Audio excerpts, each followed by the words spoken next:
এটা কি পেয়ারা পেয়ারা লাগতেছে কেন? পেয়ারা খানের মতো ঘ্রানটাও পেয়ারার মতো।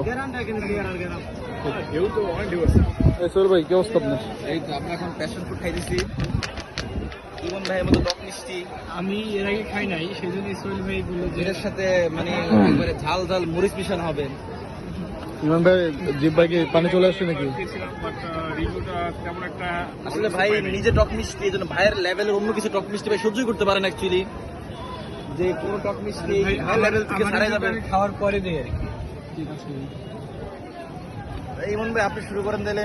আমি আপনার রিভিউ ভালো না দেখি আপনি 2-3 বছর রিভিউ চেঞ্জ হয়েছে কিনা। হ্যাঁ, সাথে হবে ইনশাআল্লাহ ভালো। ভাই 2 চামচ দিয়ে না।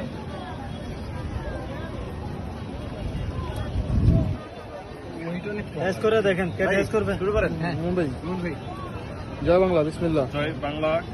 যদি এটা খারাপ হয় প্লিজ তাহলে কেউ কাউকে খাওয়ার ছেড়ে পরে যায় না। বলেন খাওয়ার পরে আমাকে ছেড়ে যায় না। প্লিজ খাওয়ার পর যদি খারাপ হয় তাহলে কেউ আমাকে ছেড়ে যায় না। বিসমিল্লাহ।